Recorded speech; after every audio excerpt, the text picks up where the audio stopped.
الحمد لله نحمده ونستعينه ونستغفره ونؤمن به ونتوكل عليه ونعوذ بالله من شرور أنفسنا ومن سيئات أعمالنا ونعوذ بالله من شرور أنفسنا ومن سيئات أعمالنا ونعوذ بالله من شرور أنفسنا ومن سيئات أعمالنا من يهده الله فلا مضل له ومن يضلله فلا هادي له ونشهد أن لا إله إلا الله وحده لا شريك له ونشهد أن سيدنا وسندنا وحبيبنا وشفيعنا ومولانا محمد وبارك وسلم أما بعد أعوذ بالله من الشيطان الرجيم بسم الله الرحمن الرحيم الحمد لله رب العالمين سورہ فاتحہ کی تفسیر چل رہی ہے اور یہ تیسرا حصہ ہے۔ پہلا حصہ مکمل ہوا کہ اس سورت کا نام کیا ہے، اس سورت میں آیتیں کتنی ہیں بتایا گیا۔ اسی طرح اس کا جو دوسرا حصہ تھا، اس سورت کے فضائل، سورہ فاتحہ کی فضیلتیں کیا ہیں۔ اسی طرح آئندہ چل کر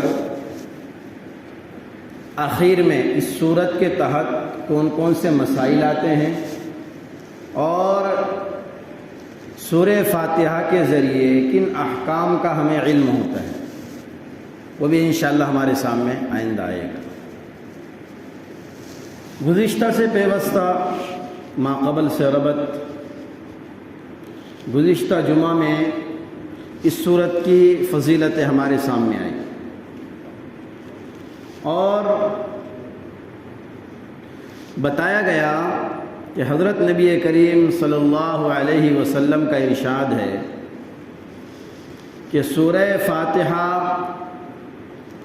موت کے علاوہ ہر بیماری کا علاج ہے،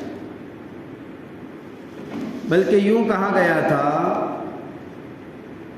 ابو سعید خدری رضی اللہ تعالیٰ عنہ کی روایت جو مسلم شریف کے اندر ہے کہ آپ نے فرمایا سورہ فاتحہ زہر تک کی دوا ہے، لیکن یقین کی ضرورت ہے۔ امام مسلم نے صحیح مسلم کے اندر اللہ کے نبی صلی اللہ علیہ وسلم کی وہ روایت نقل فرمائی، حضرت عبداللہ بن عباس رضی اللہ تعالی عنہما آپ صلی اللہ علیہ وسلم کی مجلس میں بیٹھے ہوئے تھے اور جبریل بھی علیہ الصلاۃ والسلام جو فرشتوں کے سردار ہے وہ بھی آپ علیہ الصلاۃ والسلام کے سامنے بیٹھے ہوئے تھے کہ اچانک ایک زوردار دروازہ کھولنے کی آواز آئی۔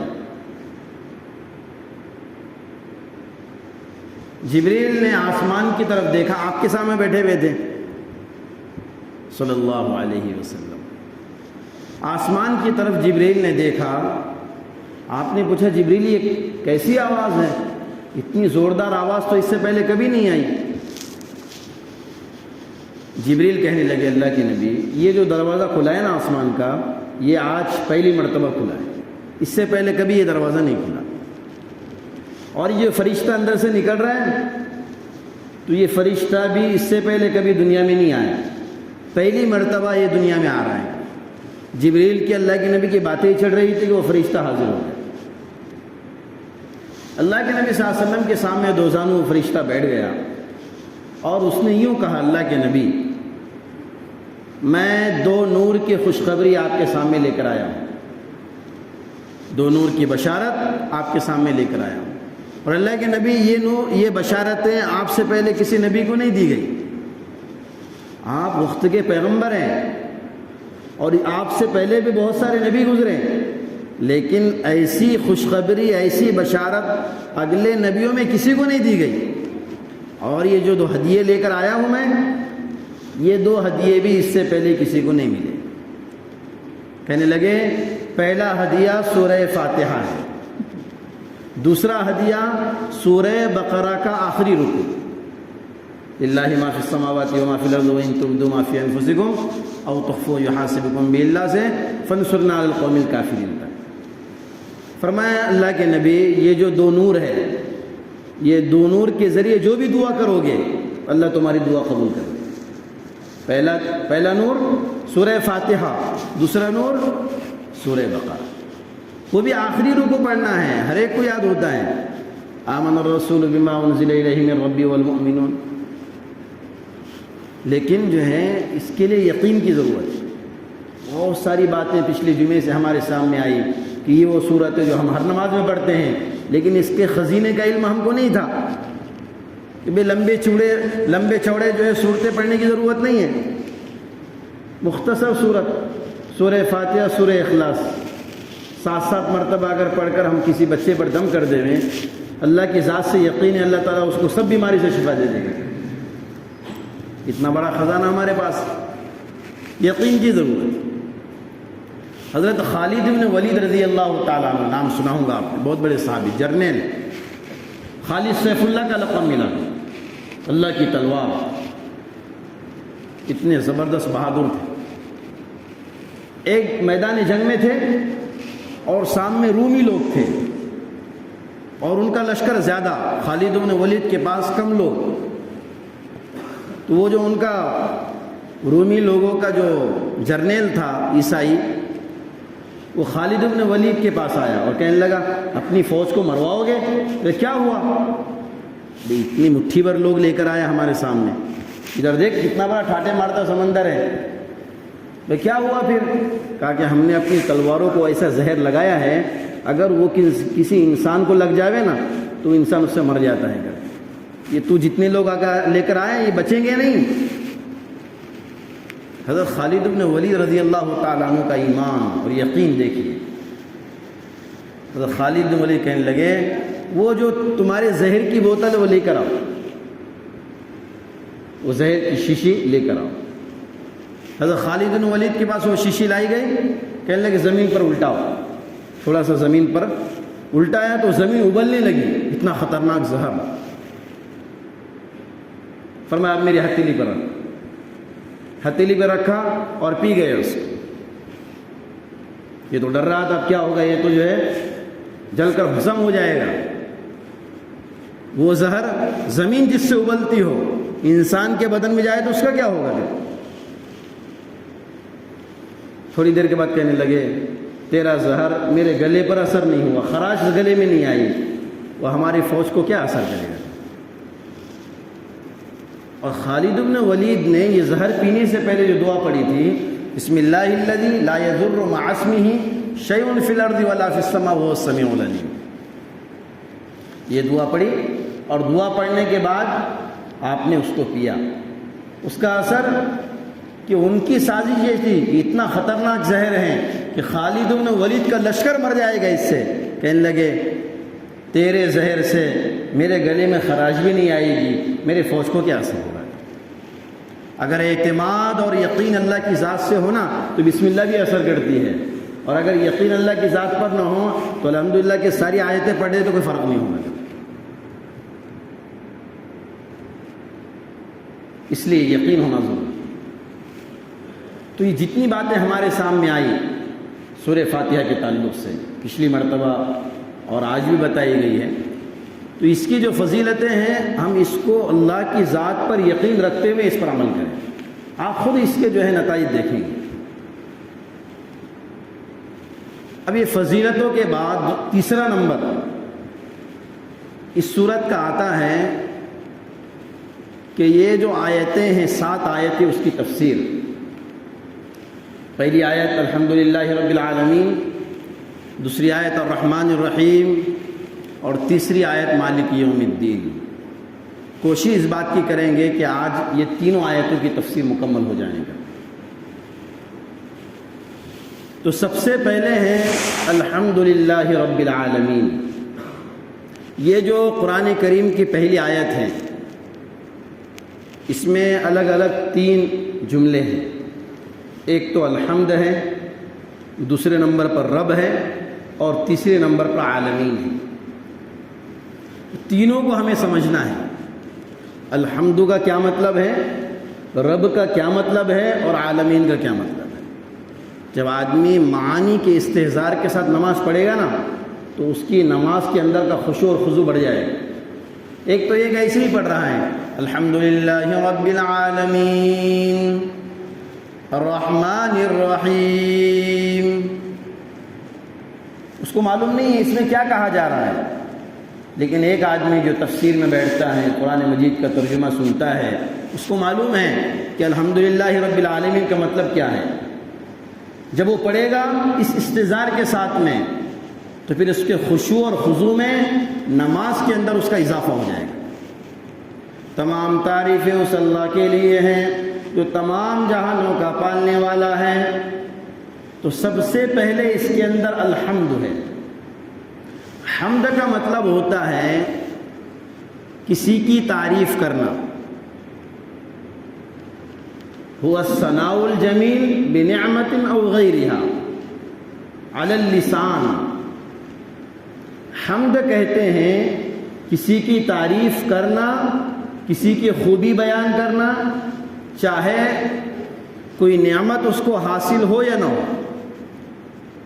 اگر کوئی نعمت مل گئی تو تعریف بیان کر دیا، نہیں مل گئی تو بھی تعریف بیان کر دیا۔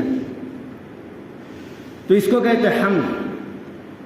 الحمد کسی کی خوبی بیان کرنا، اچھائی بیان کرنا، تعریف بیان کرنا۔ اب آدمی کسی چیز کی تعریف کرتا ہے، وہ حقیقت میں اللہ ہی کی تعریف ہوتی ہے۔ تاج محل دیکھا، کیا خوشنما تاج محل ہے، کیا خوبصورت ہے، کیسے اس کو بنایا گیا۔ اب یہ تاج محل کی تعریف نہیں ہو رہی ہے، جس نے اس کو محنت سے بنایا اس کی تعریف ہو رہی ہے۔ اس معمار جو ہے، مستری کی کاریگری کی تعریف ہو رہی ہے، یہ جو ڈھانچہ ہے اس کی تعریف نہیں ہو رہی ہے۔ اب اچھا، وہ جو مستری ہے اس کی بھی یہ تعریف نہیں ہے، اس کو جس نے ذہن دیا، دماغ دیا، صلاحیت دی، اس کی تعریف نہیں، اللہ کی تعریف ہو رہی ہے۔ ایک آدمی چار مینار کے پاس کھڑا ہو، اس کی تعریف کریں، کیا خوبصورت ہے۔ تو یہ اس ڈھانچے کی تعریف نہیں ہے، بنانے والے کی تعریف ہے، اس کی کاریگری کی، اس کی محنت کی۔ اس کی محنت کی بھی تعریف نہیں ہے۔ اللہ نے ذہن دیا، دماغ دیا، تو بھی اللہ کی تعریف ہو رہی ہے۔ نتیجہ یہ ہے کہ دنیا میں جتنی تعریفیں ہوتی ہیں وہ سب اللہ کی تعریف ہوتی ہیں۔ ایک آدمی یوں، کیا خوبصورت بچہ ہے ماشاءاللہ، کیسے پڑھتا ہے، کیسے لکھتا ہے، کیسے بولتا ہے۔ تو اب یہ بچے کی تعریف نہیں، اس کے ماں باپ کی تعریف ہو رہی ہے کہ ماں باپ نے بنایا نا اس کو۔ اب یہ ماں باپ کی بھی تعریف نہیں کر رہا ہے، بلکہ اللہ تبارک و تعالیٰ نے ماں باپ کو ذہن دیا، صلاحیت دی، طاقت دی، پھر انہوں نے اللہ کی اس صلاحیت کو استعمال کیا تو اس پر یہ بیٹا ایسا بنا۔ یہ بھی کس کی تعریف ہے؟ الحمد، تمام تعریفیں، الف لام جنس۔ دنیا میں جتنی تعریفیں ہو سکتی ہیں وہ ساری تعریفیں کس کی ہیں؟ اللہ کی تعریف۔ اس لیے نتیجہ تو آخر میں وہی ہے، تو آدمی کو کس کی تعریف کرنی چاہیے؟ اللہ کی تعریف کرنی چاہیے۔ اس لیے منع کیا گیا کہ بھئی اگر ہمارے سامنے ہمارے کوئی تعریف کرے نا، ماشاءاللہ بہت بڑے آدمی ہیں، ایسا ہے ویسا ہے، تو اس سے کہو بھئی اللہ کی تعریف کر، میری تعریف مت کر۔ اور ہمیں یوں کہا گیا ایسے وقت میں جب تمہاری کوئی تعریف بیان کریں تو یوں کہو الحمدللہ، تمام تعریف اللہ کے لیے۔ اور بسا اوقات اللہ کے نبی نے منع فرمایا کہ اگر کسی کے سامنے تعریف کرنے سے اس کا دل اگر بگڑ جاتا ہے، اس کا مزاج اگر خراب ہو جاتا ہے، تو ایسی صورت میں سامنے تعریف نہیں کرنا چاہیے کہ ماشاءاللہ یہ فلاں صاحب ہیں، ایسا ہے ویسا ہے۔ اور بیچارہ جو ہے وہ کسی اور بیماری میں مبتلا ہو گیا، اپنے آپ کو بڑا سمجھنے لگا، تو فرمایا ایسے آدمی کے سامنے اس کی تعریف مت کرو۔ ہاں اگر ایسا آدمی ہے اس کو تعریف سے اور برائی سے کوئی اثر نہیں پڑتا ہے۔ کسی نے اگر اس کی تعریف کر دی، ماشاءاللہ آپ تو تہجد بھی پڑھتے ہیں، اشراق بھی پڑھتے ہو، سہ روزہ جماعتیں بھی نکالتے ہو، 40 دن آپ کے چھوٹتے بھی نہیں ہیں، 4 مہینے بھی نہیں چھوٹتے ہیں، ایسا کسی نے بولا تو اس کو کوئی اثر نہیں گرتا ہے۔ بھئی میں نے اس کے لیے تھوڑی کیا تھا، اللہ کے لیے کیا تھا، وہ کیا کہتا ہے؟ تو کسی کی تعریف کا بھی اس پر اثر نہیں، کسی کی برائی کا بھی اس پر اثر نہیں، تو ایسے آدمی کے سامنے تعریف کرے تو کوئی مسئلہ نہیں کر سکتا۔ خیر، اللہ کے نبی صلی اللہ علیہ وسلم نے اپنے امتی کو بتلایا کہ جب تمام تعریفیں اللہ ہی کے لیے ہیں تو جب بھی تم کسی نعمت سے فارغ ہو جاؤ یا اس کو حاصل کرو تو اللہ کی تعریف بیان کرو۔ اسی لیے کھانا ہو گیا تو سب سے پہلے کیا کہتے ہیں؟ کھانے سے فارغ ہونے کے بعد الحمدللہ الذی اطعمنا وسقانا وجعلنا، تمام تعریفیں اللہ کے لیے۔ ایک نعمت پوری ہو گئی، فرمایا اللہ کی تعریف ہے۔ رات بھر نیند ہوئی پوری، صبح میں اٹھے کیا بتایا گیا؟ الحمدللہ الذی احیانا بعدما اماتنا والیہ النشور۔ تمام تعریفیں اس اللہ کے لیے جس نے ہمیں زندہ کیا۔ کھانے کے بعد اللہ کی تعریف، سو کر اٹھنے کے بعد اللہ کی تعریف، پانی پی لیا الحمدللہ الذی سقانا عذبا فراتا برحمتہ ولم یجعلہ ملحا اجاجا بذنوبنا، تمام تعریف اللہ کے لیے۔ کھا کر اٹھو تو اللہ کی تعریف، سو کر اٹھو تو اللہ کی تعریف، پانی پیو تو اللہ کی تعریف، سفر میں چلو تو اللہ کی تعریف۔ کسی نے کچھ پوچھا کیسے ہو تو اللہ کی تعریف، الحمدللہ علی، کیا کہتا ہے آدمی؟ بے کیسے ہو؟ الحمدللہ، تمام تعریف اللہ کی۔ کہ ساری تعریفیں، ہر جنس کی تعریف، ہر نوع کی تعریف یہ اللہ ہی کے لیے ہیں، آخری انتہا وہی ہے، پھر ڈائریکٹ تم اسی کی تعریف کر لو۔ الحمدللہ رب العالمین۔ تو سب سے پہلے اس میں جو لفظ ہیں الحمد، الحمد کا مطلب ہوتا ہے کسی کی تعریف بیان کرنا۔ تو اسی لیے حمد جو ہے نا یہ کسی کا نام نہیں ہو سکتا ہے، اس لیے کہ یہ جو تمام اچھائیاں، تمام بھلائیاں، تمام ہر طرح کی چیزیں کسی انسان میں جمع نہیں ہو سکتی ہیں، وہ اللہ ہی میں جمع ہو سکتی ہیں۔ اسی لیے تمام تعریفوں کی نسبت کس کی طرف ہوگی؟ اللہ ہی کی طرف ہوگی۔ کہ اللہ تعالیٰ نے، اللہ کی کتنی خوبیاں ہیں، جس کی جتنی زیادہ خوبیاں اس کی تعریف بیان کی جاتی ہے۔ کہ اللہ نے آسمان بنایا، اللہ نے زمین بنائی، یہ چاند بنائے، یہ سورج بنائے، جس زمین پر ہم رہتے ہیں، حضرت نے لکھا ہے اس کے اندر کہ ایک عام آدمی کے حجم کے مقابلے میں 20 ارب کھرب گنا بڑی ہے یہ زمین۔ ایک عام آدمی کا جو انسان رہتا ہے، جو انسان ہوتا ہے، عام آدمی جو ہوتا ہے، اس کے جسم کے مقابلے میں یہ جو زمین ہے 20 ارب کھرب گنا بڑی ہے۔ کتنی بڑی اللہ نے کائنات بنائی، کتنا بڑا جہان اللہ نے بنایا۔ اسی لیے اللہ کو یوں کہا گیا رب العالمین، تمام جہانوں کا پالنے والا ہے۔ عالمین کا مطلب کیا؟ بہت سارے عالم، عالم کا مطلب ایک عالم، اور عالمین بہت سارے عالم۔ دیکھو ہم جس زمین پر رہتے ہیں ایک انسانوں کا عالم ہے، جناتوں کا عالم ہے، چرند پرند کا عالم ہے، اسی طرح جو ہے نباتات کا عالم ہے، جمادات کا عالم ہے، کتنے سارے عالم ہیں۔ مفسرین نے لکھا ہے، امام ابن کثیر رحمۃ اللہ تعالیٰ نے تفسیر کے اندر، کہ اللہ تعالیٰ نے اس دنیا کے اندر 80,000 عالم بنائے۔ کتنے عالم بنائے؟ 80,000 عالم بنائے۔ 40,000 زمین کے اوپر ہیں اور 40,000 سمندر کے اندر ہیں۔ اتنے بڑے عالم۔ بعض مفسرین نے فرمایا 18,000 اللہ نے مخلوقات بنائی ہیں۔ اتنے بڑے عالم، عالم ارواح ہے، عالم برزخ ہے، یہ سارے عالم اللہ تعالیٰ نے بنائے ہیں، اور یہ سارے عالموں کا مالک اور پالنہار اللہ ہے۔ ہم تھوڑا سا اگر غور کریں یہ جو سورج ہے نا ہمارے سر کے اوپر ہے، سائنسدان کا کہنا ہے کہ یہ ہمارے زمین سے 10 لاکھ گنا بڑا ہے۔ دکھتا کتنا، ایسا لگتا بھی نہیں ہے کہ بھئی زمین سے بڑا ہوگا کر کے۔ ہماری زمین سے اللہ تعالیٰ نے اس سورج کو 10 لاکھ گنا بڑا بنایا ہے۔ یہ تو سورج ہے، اور حضرت اس میں لکھتے ہیں ایک ستارہ ہے آسمان میں، اس کا نام ہے اٹاکوینائن، مشہور ستارہ ہے، وہ ہمارے سورج سے 50 لاکھ گنا بڑا ہے ایک ستارہ، وہ باریک باریک دکھتا ہے۔ سورج جو ہے زمین سے 10 لاکھ گنا بڑا، یہ ساری زمین جو ہم دیکھ رہے ہیں، اور پھر وہ جو ستارہ ہے اٹاکوینائن، تو وہ کتنا بڑا ہے؟ سورج سے بھی 50 لاکھ گنا بڑا ہے۔ اور آگے حضرت فرماتے ہیں اس کے بعد ایک ستارہ ہے بیٹل جوز نامی، وہ ہمارے سورج سے 30 کروڑ گنا بڑا ہے۔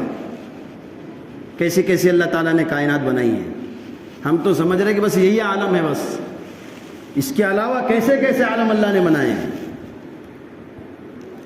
اور آگے کہہ رہے ہیں وی وائی کینس نامی ستارے کی بڑائی کا کیا کہنا، یہ ستارہ ہمارے سورج سے 1 ارب یعنی 100 کروڑ گنا بڑا ہے۔ کیسے کیسے اللہ تعالیٰ نے جو ہے کائنات بنائی ہے۔ ہم تو ایسا سمجھتے ہیں کہ بس یہی دنیا ہے، نہیں، رب العالمین یہ سارے عالم کا پالنہار ہے، سب کو اللہ پالنے والے ہیں۔ یہ جتنے عالم ہیں، ایک عالم ارواح ہے، ایک عالم برزخ ہے، اور یہ ایک عالم جس میں ہم رہ رہے ہیں۔ الحمدللہ رب العالمین، تو سب سے پہلے الحمد ہے، اس کے بعد للہ، تمام تعریف اللہ کے لیے، اس کے بعد رب۔ اب دیکھو رب کسے کہتے ہیں؟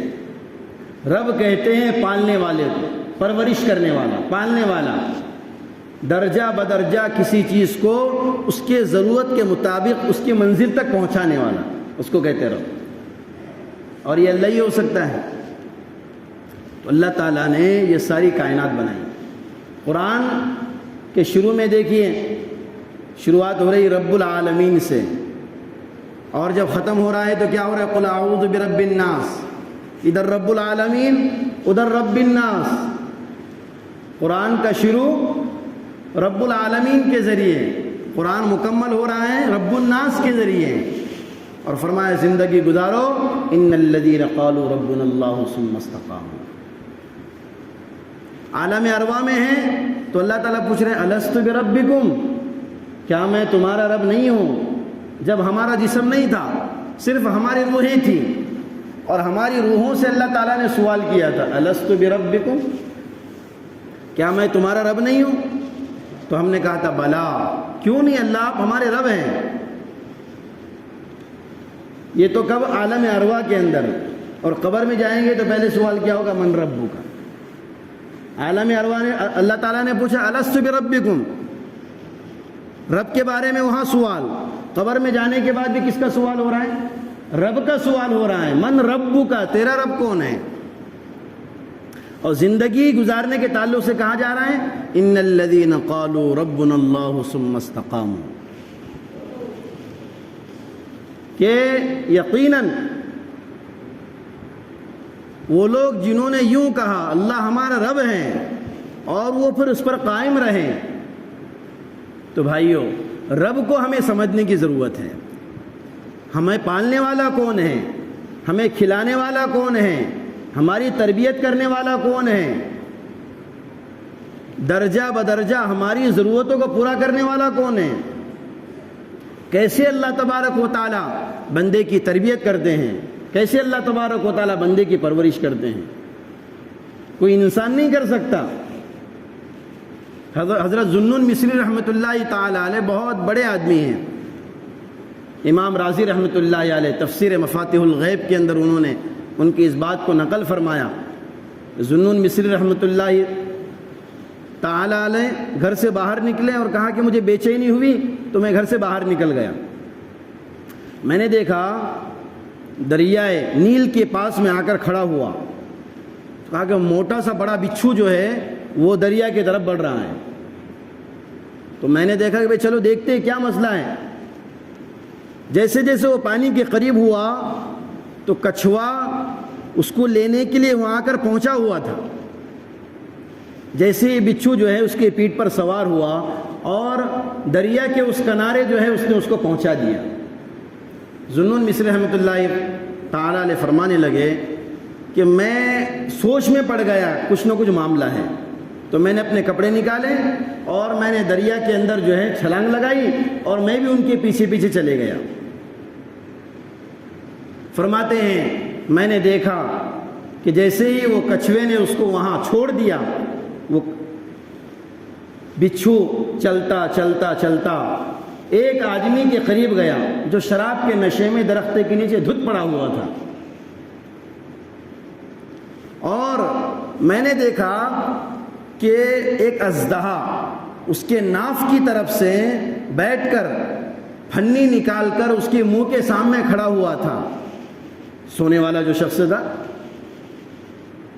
قریب تھا کہ وہ سانپ اس کو ختم کر دیتا۔ یہ بچھو گیا اور اس نے جو ہے سانپ کو ایسا ڈنک مارا کہ وہی وہ ڈھیر ہو کر نیچے گر گیا۔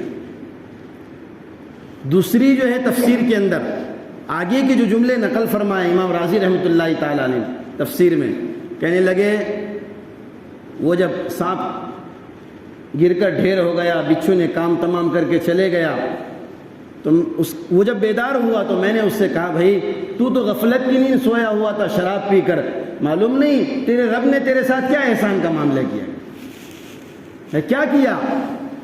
کہنے لگے تو جو ہے شراب کے نشے میں دھت پڑا ہوا تھا، قریب تھا کہ اژدہا تجھے ختم کر دیتا، تیری حفاظت کے لیے اتنے دور سے کچھوے کو سواری بنا کر اللہ تعالیٰ نے بچھو کو بھیجا اور تیری جان اللہ نے بچائی۔ امام رازی رحمۃ اللہ تعالیٰ علیہ نے وہ جملے نقل فرمائے اس شرابی کے، کہنے لگے الہی تیرا تو حال یہ ہے اپنے نافرمان گنہگار بندے کے ساتھ میں کہ تو اس کے ساتھ بھی رحم کا معاملہ کرتا ہے، اور میرا حال یہ ہے کہ میں تیری معصیت میں پڑا ہوں۔ اور وہ اٹھ کھڑا ہوا اور نکلنے لگا۔ امام رازی رحمۃ اللہ تعالیٰ علیہ نے فرمایا ذوالنون مصری اس سے پوچھنے لگے کہاں جا رہے، الہینا کہاں جا رہے ہو؟ کہنے لگے جس رب نے بچایا ہے اس کی اطاعت کے لیے نکل پڑا ہوں، اب اس کی نافرمانی نہیں کروں، الی طاعت اللہ، اللہ کی فرمانبرداری کی طرف وہ نکل پڑا۔ یہ ہے رب العالمین، یہ ہے پالنے والا، یہ ہے تربیت کرنے والا۔ اور ماں کے دل میں، باپ کے دل میں جو محبت کے جذبے ہیں بچوں کو پالنے کے، وہ بھی اللہ نے ڈالے ہوئے ہیں۔ اللہ نے سمجھا ہے یہ تیرا بیٹا ہے، یہ تیری بیٹی ہے، اور اللہ نے محبت ڈالی، ورنہ وقت نہیں ہے۔ ورنہ حضرت موسیٰ علیہ السلام کا واقعہ، جب جو ہے فرعون کے دربار میں موسیٰ بچے تھے اور ان کی ماں سامنے تھی، اور ایسے وقت میں جو ہے بتانا یہ تھا کہ بھئی ہم تو جو ہے ایسے ہی بچے کو دودھ پلانے کے لیے لے جا رہے ہیں، میں ماں نہیں ہوں، لیکن ان کے سینے میں وہ دودھ جوش مار رہا تھا اور ان کے پیشانی سے ایسا لگ رہا تھا کہ یہ ماں ہے۔ تو اللہ تعالیٰ نے اس وقت کے لیے ان کی محبت کو کھینچ لیا تھا تاکہ فرعون پر یہ واضح نہ ہو کہ یہ موسیٰ کی ماں ہے۔ کیا محبت ماں کے دل میں، باپ کے دل میں ڈالنے والی وہ بھی اللہ کی ذات ہے۔ ورنہ اگر فرعون کو معلوم ہو جاتا ہے یہ جو دودھ پلانے کے لیے لے جا رہی ہے یہ اس کی ماں ہے تو وہی قتل کر دیتا، تو اللہ نے ظاہر ہونے نہیں دیا، ماں کے پیشانی پر، اس کے چہرے پر وہ اثرات نہیں آئے۔ الحمدللہ رب العالمین، تمام تعریفیں اس اللہ کے لیے ہیں تو تمام جہانوں کا پالنے والا ہے۔ آگے کی جو آیت الرحمن الرحیم مالک یوم الدین، آئندہ جمعہ کو انشاءاللہ اس پر بات ہوں گی۔ اللہ عمل کی توفیق عطا فرمائے، اللہ اپنی سچی پکی محبت عطا فرمائے۔ وآخر دعوانا الحمدللہ۔ جن حضرات کی سنتیں باقی ہیں سنتیں پڑھیں۔